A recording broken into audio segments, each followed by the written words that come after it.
Good evening, welcome back, Poetry Love Buzz. It is I, ZM Wise, and here I am with another home recording just for you.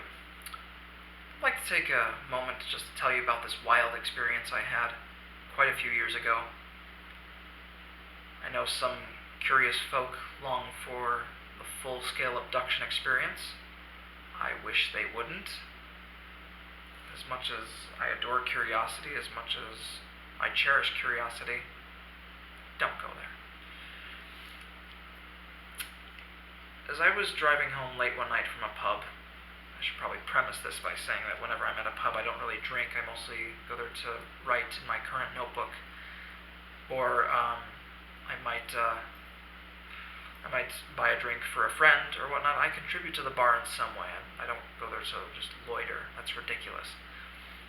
But I was driving home, and I came across this stoplight, and it was extremely late at night. Mostly everyone had fallen asleep, or some people were driving home by this time. It's probably around 2:30 in the morning. And I heard cars, I heard crickets, I heard the wind, just the usual sounds. My windows were down, just absorbing every nightly sound, and all of a sudden these sounds and everything else just stopped out of nowhere. It actually seemed like I went completely deaf. And I was just a tad worried. And then I noticed that maybe because of sensor issues, the stoplight I was at for a little over 3 minutes now had not yet turned green. Off in the distance, as the clouds cleared, I saw this glowing oval, almost like an egg, an orbish egg. And I just looked at it, and it looked at me. I could see it close enough so that it was this oval-shaped thing. My father, who is an outer space guru, taught me about every rational object in the sky. This was not an airplane. This was not a helicopter.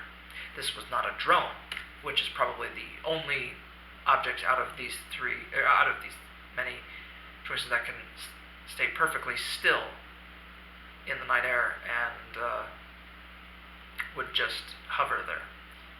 It was not a satellite. It was not a shooting star. It's not a meteor. Obviously not a meteor.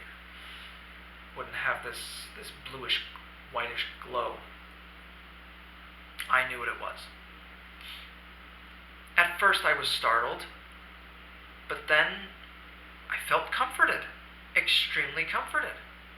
This was not one of those situations where you probably saw what you wanted to see. I even rubbed my eyes 3 times to check to see if I was hallucinating. No. I know what I saw. And just stared at each other for what seemed like an eternity, but only 5 minutes had passed. And then, all of a sudden, it went into hyperspeed, or warp speed, depending on your sci-fi film or novel of choice. And then, like a rush, all the sounds that I had previously lost came back, found their way to my ears. And I drove home. Tell me in the comments section about your UFO experience, your UFO viewing experience. What did you see? What did it look like? How long was it there? Did it make any special movements? Do tell. Poetry lives. Long live the arts.